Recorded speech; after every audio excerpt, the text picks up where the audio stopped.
the political leader of the People's National Movement, and the next Prime Minister of Trinidad and Tobago. Welcome, Dr. the Honorable Keith Christopher Rowley.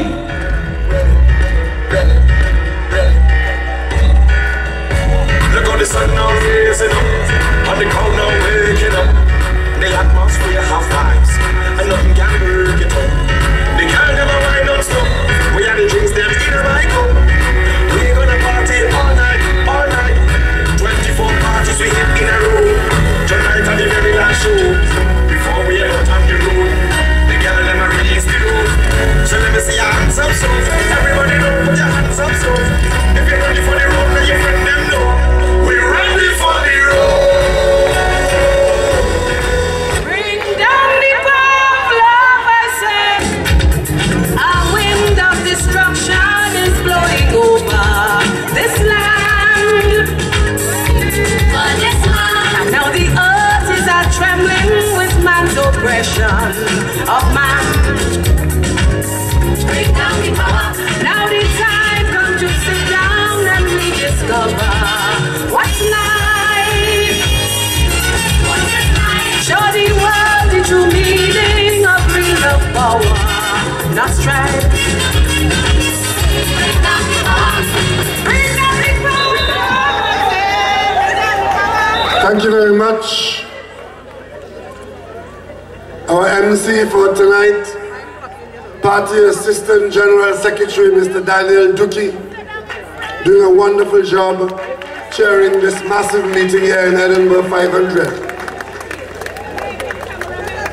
Party Chairman Mr. Franklin Khan, Deputy Political Leader, Party and Elections Mrs. Joan Yule Williams, Deputy Political Leader, Policy Mr. Rohan Sinanan, Deputy Political Leader, Legislative, Ms. Marlene McDonald,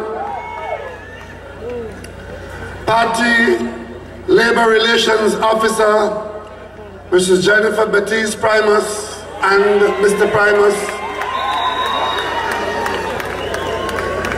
our Party Field Officer, Mr. Indar Parasram,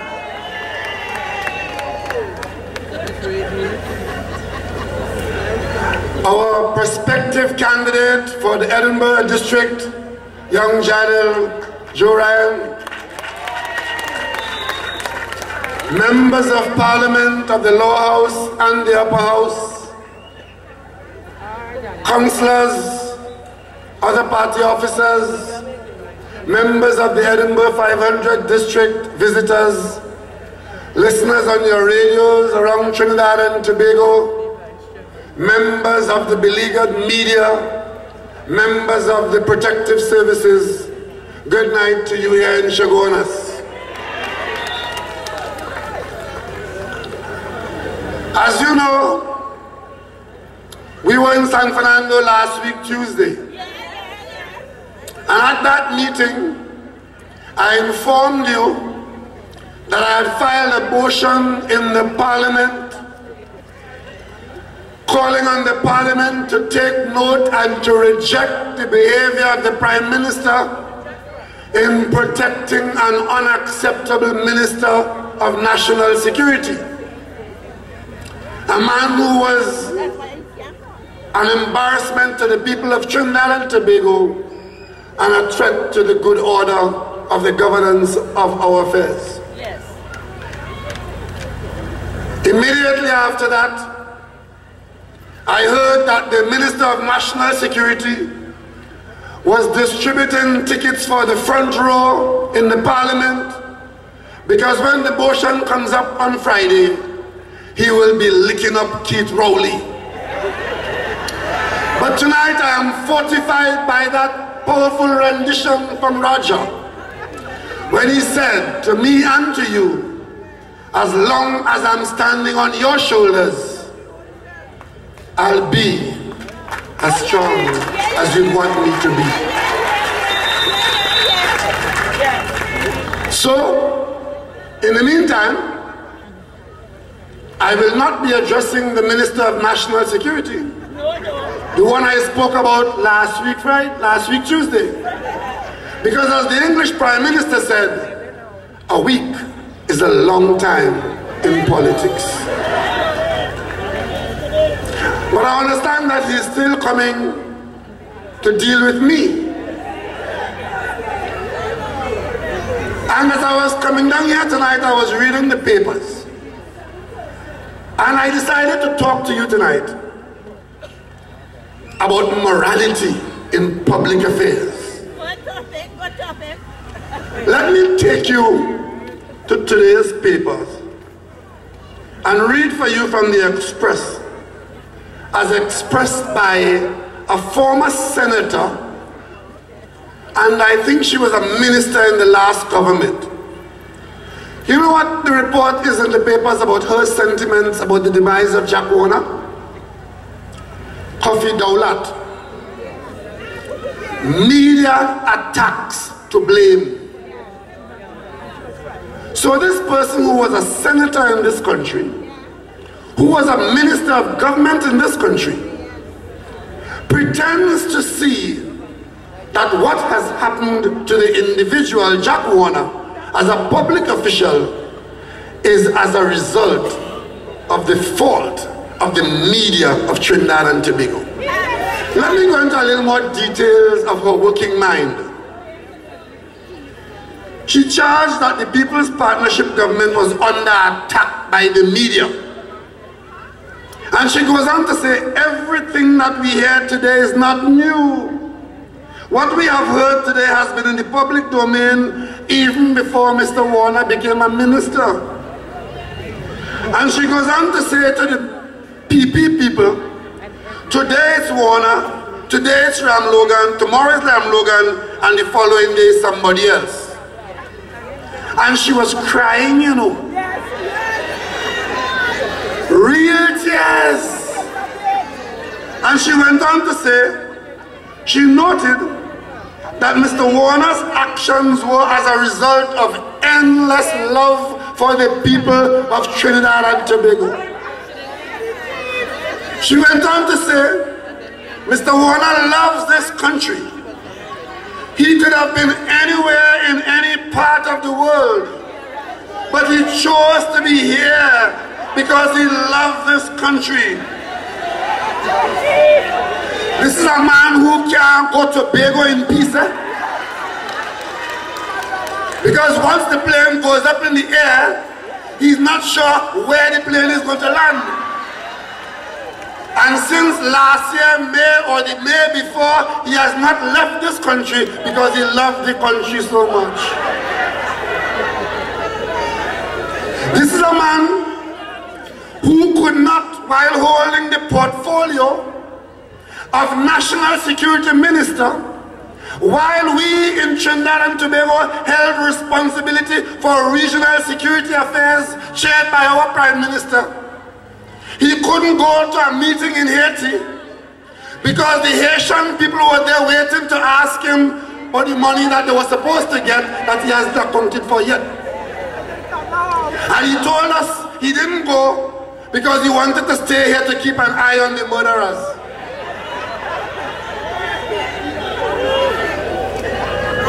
Well, let's get back to Kofi Dowlat. And she's asking, where is football today without Chaguanas? I want to answer all these questions. First and foremost, Ms. Kofi Dowlat, nobody is taking any advantage of Chaguanas. And Chaguanas is not a victim in this matter. If I had asked for a fee and the Prime Minister did not pay it, then you could have said she didn't want to spend money. I gave her free advice in June 2010. Do not put Chaguanas in the cabinet of Trinidad and Tobago. She refused to take it. And at the end of the day, this is the report of the Integrity Committee of FIFA. A dictionary, yes. You could print this as this was off the internet. And let me just take you to page 92 for the benefit of Carol Kofi Dowlat and all those who shed in crocodile tears Let me tell you what page 92 says. This is not Keith Rowley talking. He coming to lick me up in the parliament. But all I did was to do the job that you have given me to do. I told you before, the oath of office that I took, I mean it, to act without fear or favor. And if Trinidad and Tobago ever needed a leader, you have me, and the time is now.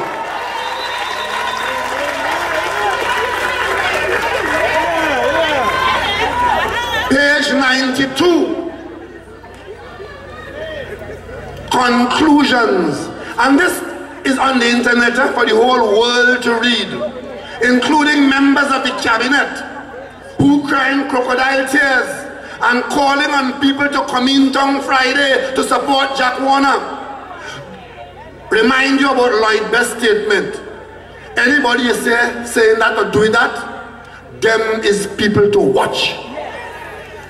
Conclusions. The Center of Excellence and CONCACAF operations in Trinidad and Tobago. And listen very carefully, people of Trinidad and Tobago, because we don't want to persecute anybody in this country. And people are innocent until proven guilty, but there's process and there's responsibility and there's trust and the requirement to be trusted. The Integrity Committee concludes that the evidence reviewed, hear those two words, the evidence reviewed on the balance of probabilities supports the following findings. With regard to the development of the center in Trinidad and Tobago. One, and these are the words, not mine, of Sir David Simmons, one of the most outstanding jurists in the Caribbean today, a former Chief Justice of Barbados, who was recognized to be such a jurist, an exemplar in our region, that Chaguanas himself, in the cabinet of Trinidad and Tobago, agreed to hire him to be a leader of a commission of inquiry into the conduct of the people of Trinidad and Tobago in 1990. And Sir David Simmons, after reviewing the evidence, is reporting to CONCACAF that Warner committed fraud at CONCACAF and FIFA. He is reporting to CONCACAF that Warner committed fraud and misappropriated funds. That Warner and Blazer breached fiduciary duties. And listen to item 5. Warner violated the FIFA Code of Ethics. FIFA Code of Ethics. You see, maybe if he had paid attention to the requirement to pay attention and to respect Code of Ethics, he mightn't have been in the quagmire that he's in today. But these being the positions as recorded and shown to the world, there are people in this country today who are asking the rest of the people of Trinidad and Tobago to turn a blind eye to that and to support that, because the man does work hard, because the man does sleep in the bed in the night, because the man this and the man that. Tonight I told you I want to speak to you about morality in public affairs. Morality in public affairs means when you have put yourself up to conduct public business, you have to subscribe to principles of morality and ethics, even if they are not written in law. And all those tonight in our country who are asking you to turn a blind eye to this and to make Chaguanas a victim, they are in the same boat as the woman who is in the house, sitting comfortably, eating and drinking and enjoying merriment, while the man she brought into the house is abusing her daughter, and she says, I can't do nothing, I ain't see, I ain't know, because he just feed us, he have a car, he just bring money, and what I go do if I interfere with the man? All of you are in the same boat. without morality, and totally without ethical principles as your yardstick. And that is why I have no vendetta against Chaguanas as a person, but I will do what I have to do as opposition leader to protect the integrity of the cabinet and the people of Trinidad and Tobago. And if he wants to discuss this with Friday in the Parliament, he can discuss it. But I must tell all of you, the motion on Friday is not about Chaguanas. What I told you in San Fernando last Tuesday is that I filed a motion about the behavior of the Prime Minister, because it is the Prime Minister who put Chaguanas in the cabinet and protected him until it could not be protected anymore. And we still have the same Prime Minister. We might not have Chaguanas as National Security Minister in the cabinet, but we have the same Prime Minister. And we have jokers who are telling us that they should praise the Prime Minister for what she has done. What did she do? What are you praising her for? For disturbing the country's equilibrium from May 2010 till now, and when it reached water more than flour. And even then I'm told he had to be pushed. And you're praising her for what? For accepting an obvious situation where this man could not under any circumstances have continued in the cabinet. But for all those who will turn a blind eye to what is recorded in these reports, reference to evidence, reference to findings, documentation presented to the world, I want to ask you all this. Do you all know that the largest project in the history of this country was initiated under the hand of Chaguanas in the cabinet? The largest construction project ever entered into by the government of Trinidad and Tobago was done under the hand of Chaguanas. Are you all aware of that? The highway to Point Fortin is starting out at $7,000 million. $7 billion. Suppose I tell you that a man as described by Sir David Simmons in this report was part of a government that came into office on the 24th of May 2010. And by the middle of June 2010, which is 3 weeks later, that man was receiving as a private audience the contractors who built that highway there in South Africa. The contractors who built the highway to Point Fortin flew from Brazil, South Africa, and met our minister in a hotel in South Africa 3 weeks after this government came into office. I tell you that for what it's worth. But I tell you something else too. That same month, January, the government had no money to build that highway, because the highway was supposed to have been built under the P.N.M. We had reached the point of selecting the contractor under a design build arrangement. And then the government changed.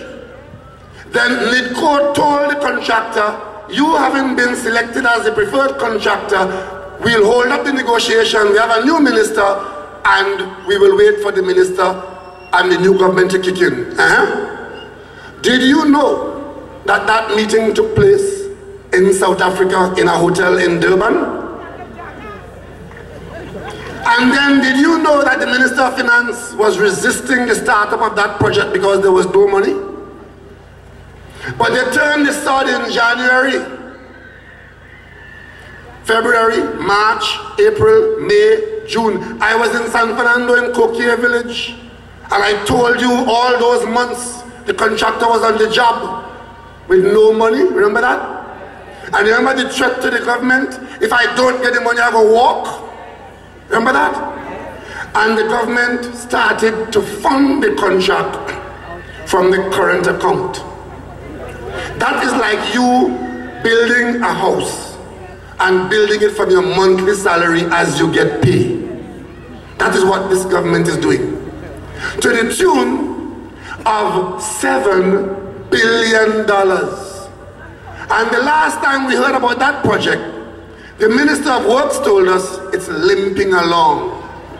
I wonder if there is any connection between the meeting in Durban and the rush to award that contract and the threats that went to the Minister of Finance that the contract must be financed, and that when there was the call to stop it because they were not quite ready in some sections, that the minister himself took soldiers down to the site and removed the obstacle. I wonder if there's any connection between those developments.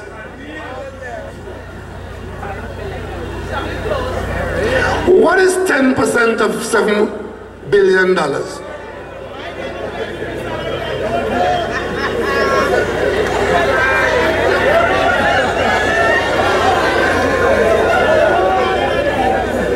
I'll tell you something else too.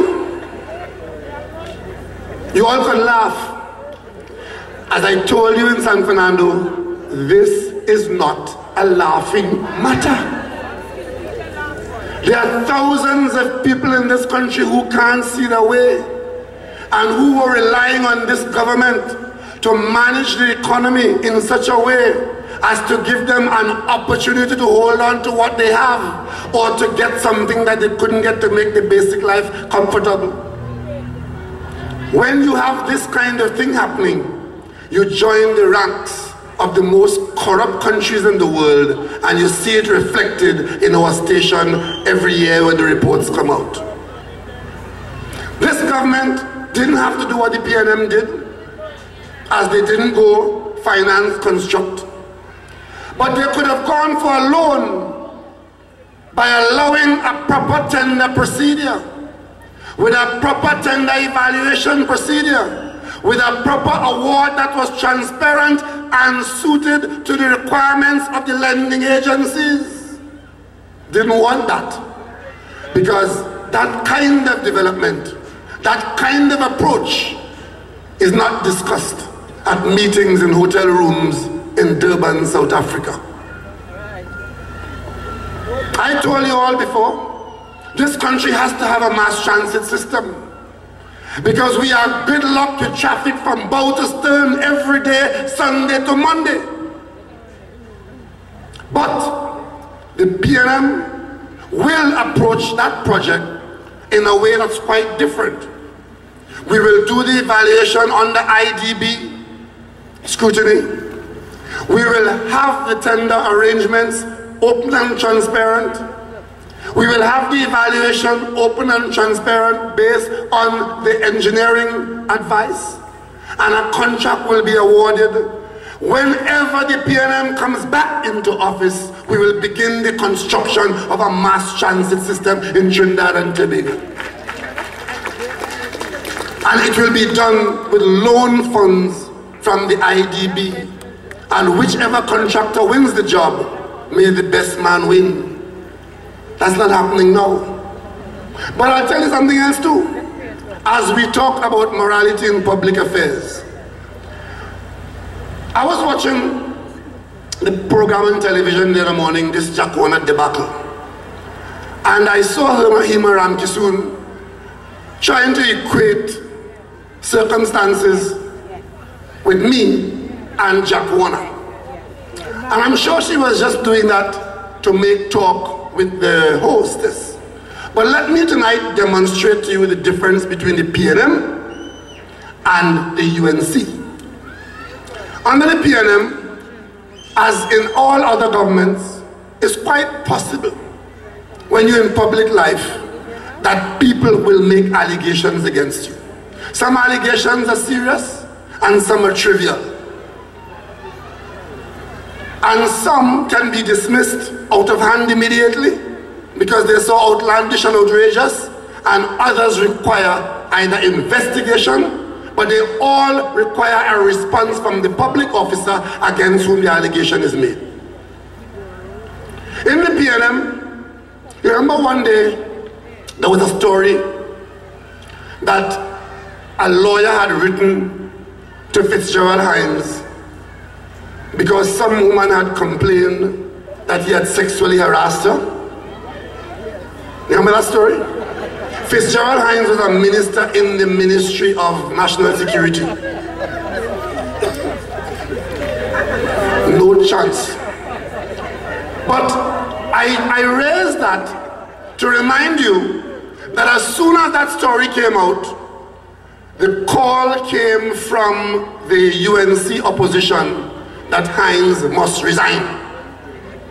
Within a matter of hours, Mr. Hines was able to tell the country there's no truth in that. Absolutely no truth.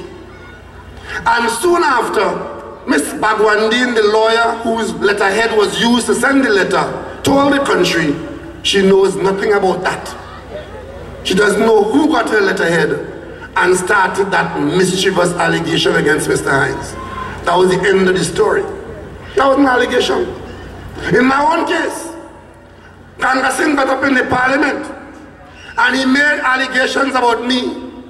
Say I take bucket and shovel and take sand from Scarborough Hospital with a block on my head and go to Mason Hall and build house on my wife's property.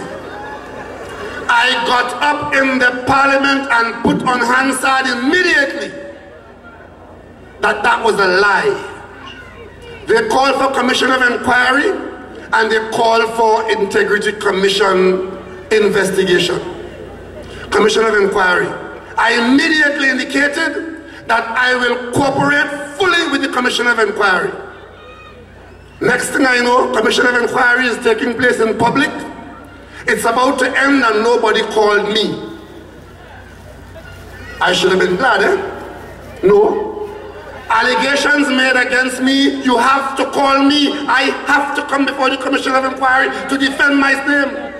I paid a lawyer to go before the Honesty and Sealy Commission of Inquiry and tell the inquiry that I demand to appear before the inquiry, because if they don't do that, I'm going to the High Court because I'm being denied the right to be heard and I'm being denied natural justice. And then they said, well, if you want to come, you could come. And I went and I said, what do you want to know? And they cross-examined me. And I answered every question that they put to me. And they put out a report, and at the end of the day, there was no evidence to support the allegation of the UNC activists who had made the allegation. Ganga Singh ended up paying Emily Lass $500,000 for that. And to the extent that there were those who felt there was truth in it and pursued it further, they came to the High Court in an air-conditioned room, and I received a check for $1.1 million from the Integrity Commission for playing the fool. And right now, I have another one of them in the court for having said in public that he has evidence that I did wrong in Tobago. I took him before the court last month, and all of a sudden, he get pipped, he can't talk. I said, tell the judge what you know. That case is ending in a few months. And anybody in this country who wants to join and contribute, you're welcome. And as far as the Integrity Commission is concerned, they investigated me at length because I went to the court and I got the court to force them to do their investigation. And after they were finished, they wrote me saying, having concluded our investigation, we find no basis to suspect that you have done anything wrong. Thank you for your cooperation in the matter.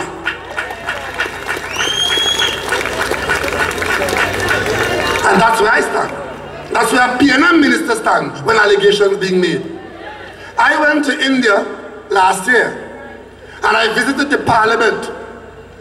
Our High Commissioner sat next to me and he pointed out to me in the Indian parliament a number of members of parliament who were on criminal charges or who had been to jail. Point them out to me. So therefore, it's possible even under our own law that if you are charged, even if you go to jail, you can still be a member of parliament, as long as the charge does not carry a sentence in jail of more than 12 months. So if I get locked up for my seat belt or for obscene language, I can go to jail for 14 days or 9 months or whatever, and I can still retain my position in the parliament. So there's no automatic resignation from your seat in parliament if you are charged with an offense.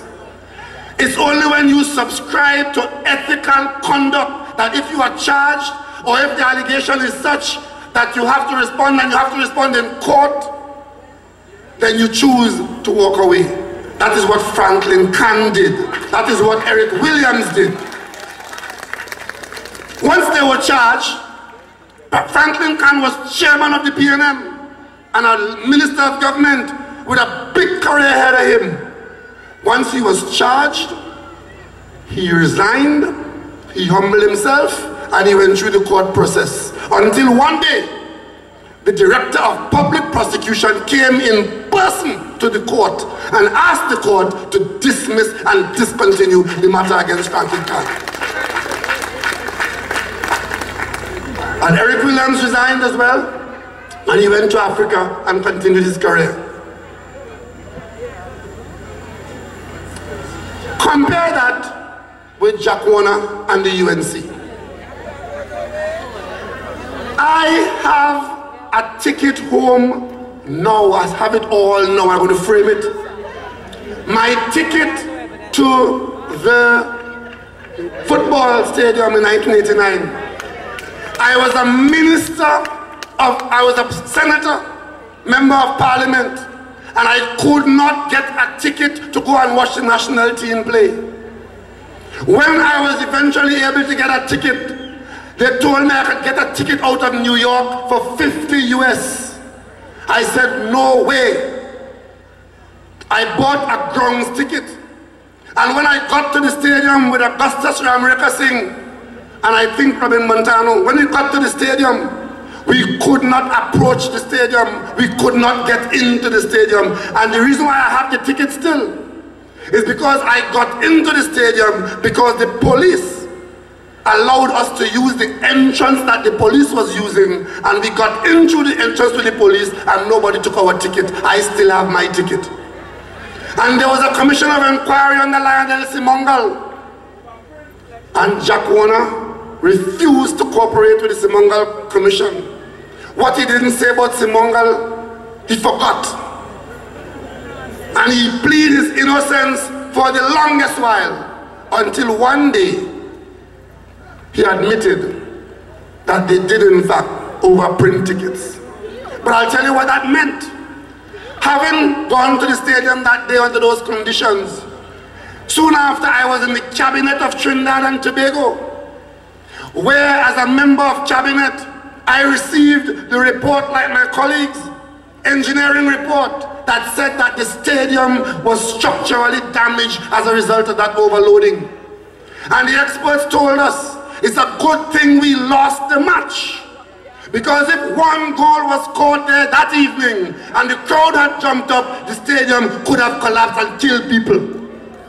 That was 1989. No cooperation with the inquiry. Later in FIFA, when I raised the matter with the Prime Minister in June, the Prime Minister said, as she said today, she said last night in Pinal, Jack will do the right thing.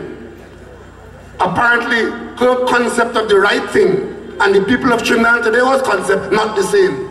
Because when I raised the fact that it was a violation of the Parliamentary Code of Ethics that he holds those positions of Cabinet Minister and FIFA Executive, she said Jack will do the right thing. Of course, Jack held on to both positions. And today, after a session of embarrassment to the people of Trinidad and Tobago, she has her lackeys coming and telling you what a wonderful Prime Minister she is, and she's a strong woman, and she what, when Jack hit a brick, hit a wall, can go no further.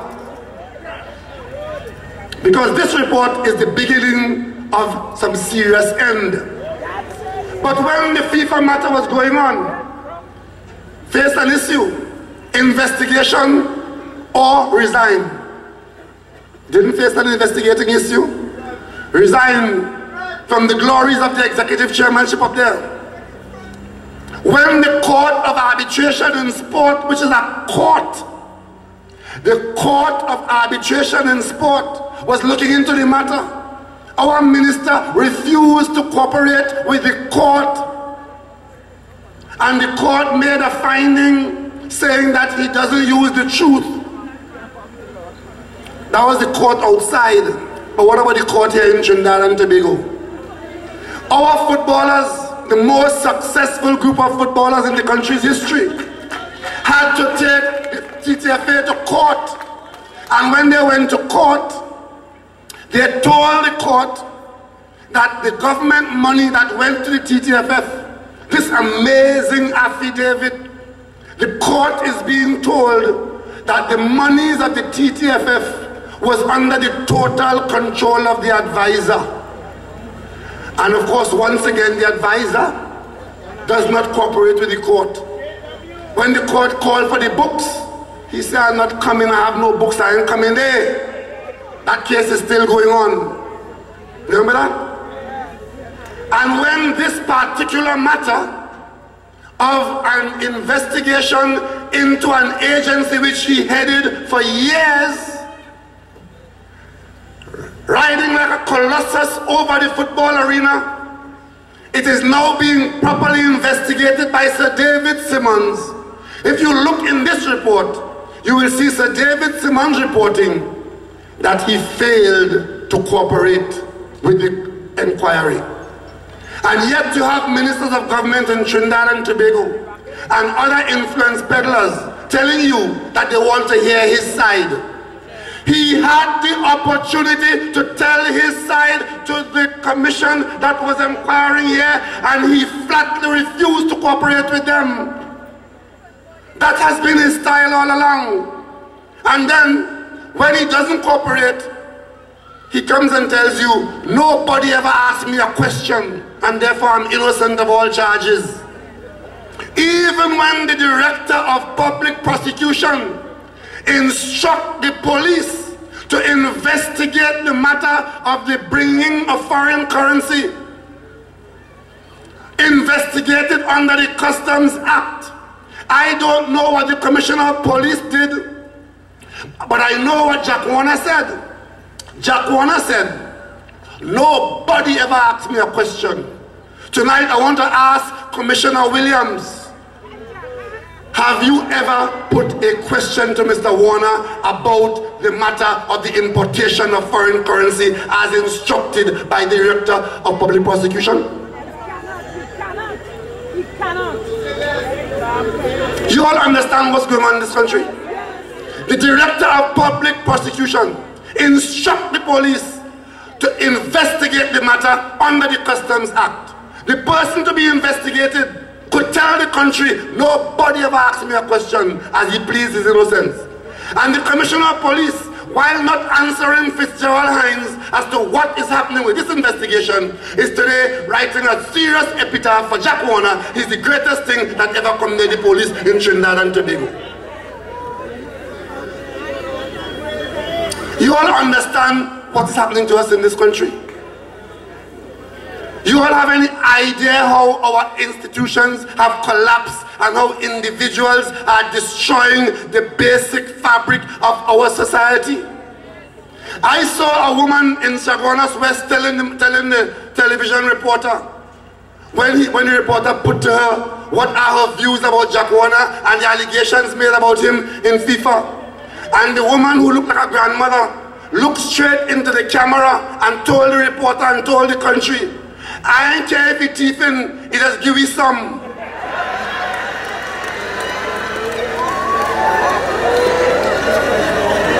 And even after all that has happened in the last few weeks, where people in Australia, in Hungary, in Germany, in England, in Iowa, see the end of this tale of war, misappropriation, fraudulent behavior, and all kinds of embarrassing conduct. You have people in Chaguanas telling our children, we don't care about that. He was a good MP and he used to look after we.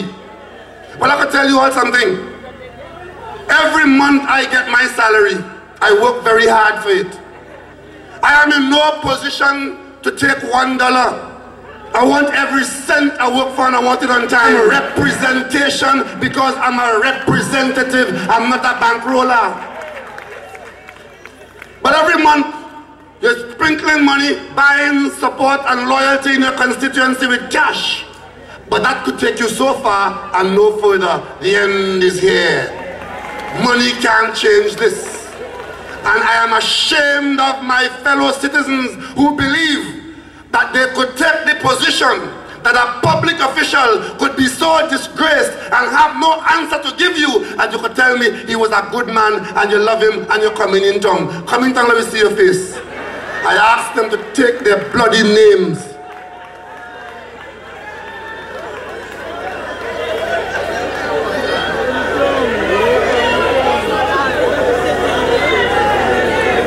And when I look at that, I ask myself, what hope is there for the next generation? What hope is there? I don't know about you all, you know, but I came from Mason Hall in Tobago, and I grew up with Lawford Balfour and Joe Rowley and all the people like that, and I couldn't come home with anything that didn't belong to me. And I know what a good name is. It's priceless. And we want to know how we're going to get a hold of this country's situation so that one day the crime scourge will be a thing of the past. How are we going to bring up children in this country when adults telling them it's okay to thief as long as I get some of it? What are we saying to our children? If you are accused of misconduct, and there are those amongst us who believe it's okay because the person is popular. Popular based on what? Popular based on what? I'm calling on Trinidad and Tobago to use this period as a period of catharsis and reflection. And we are all sad about what is happening, but it has to happen. It is the only logical conclusion. When you have an abscess, you have to cut it so the pus can run out before any healing can take place. We are at that junction now. Where did our national dignity go? Where did our basic decency go? And nobody is immune, you know. There's one particular pastor who gets government largesse in millions and every week writes nonsense in the papers in support of wrongdoing and corruption. And the only good thing about that, it's written in such fine print that nobody reads it. But these are the people who are taking this country to hell in a handbasket. But I'll tell you one thing, my understanding of hell is this. There's a hotter place for people like that. Because he who doeth his master's will and doeth it not shall be beaten with many stripes.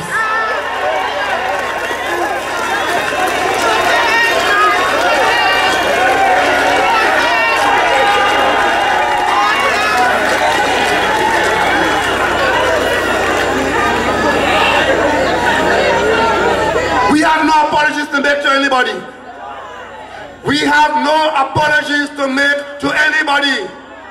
If you come forward to the political arena, come with clean hands. And if your hands itchy, put them in your pocket.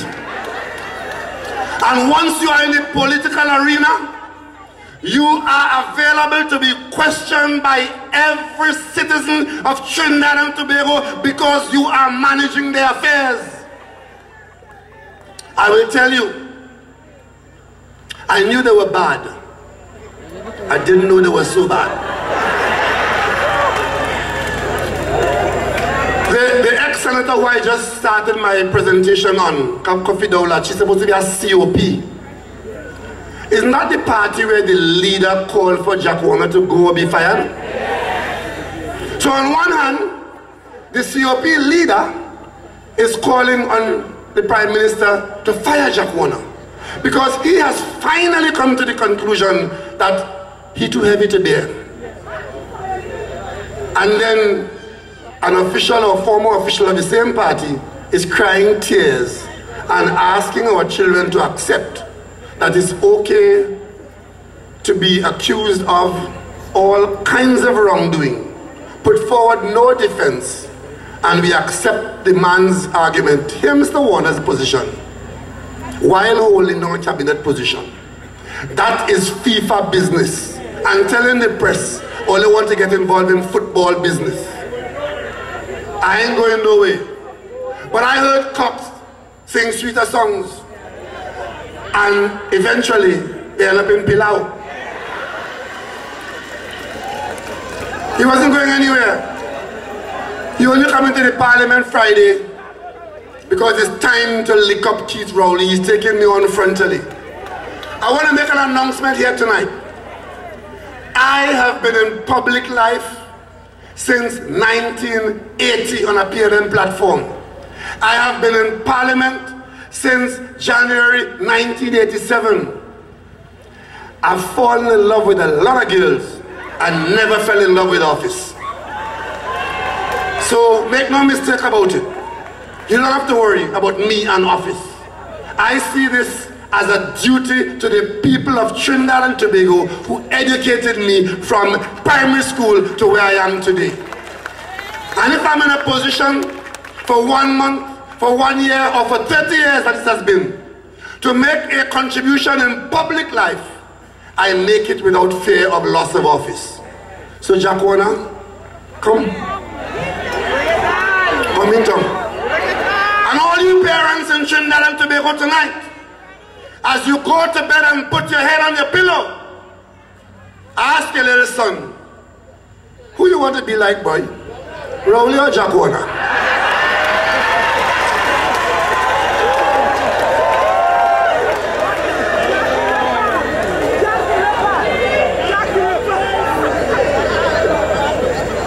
And as I advance the P.N.M to the people of Trinidad and Tobago, as the next government of this blessed country, I do so under the firm belief that the vast majority of people of Trinidad and Tobago, regardless of your race, color, creed, class, or location in this country, that you are a decent person and you know decency and you will demand decency.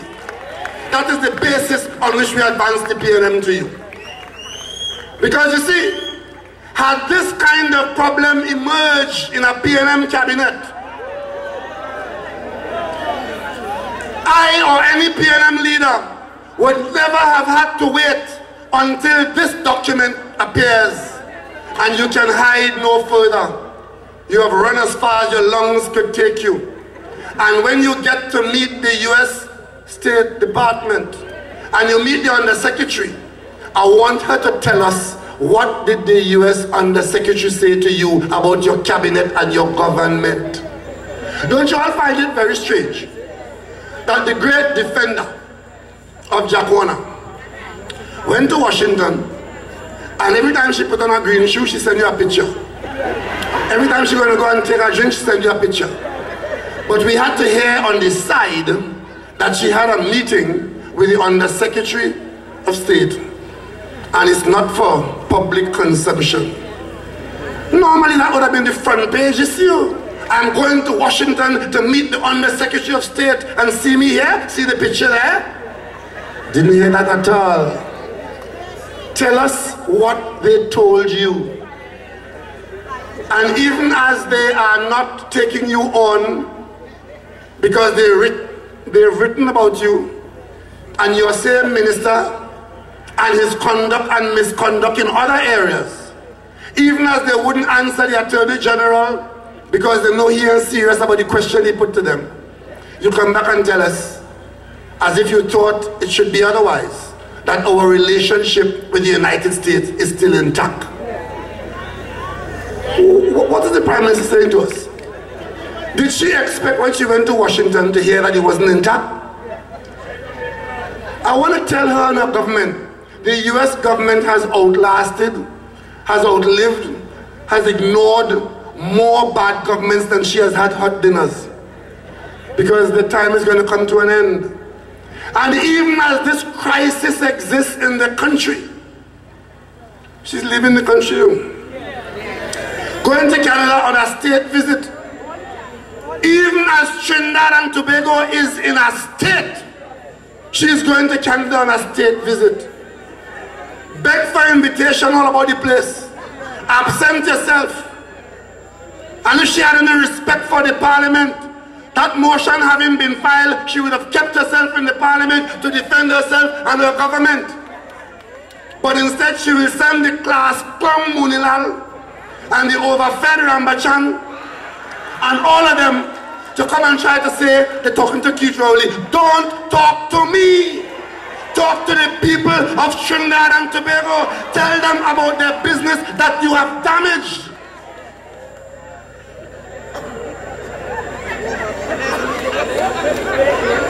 I am not the issue.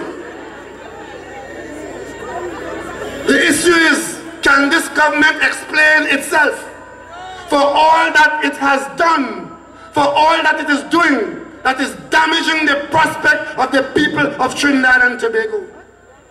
Today we are held in disdain in CARICOM by the CARICOM leadership. We are held in disdain in London.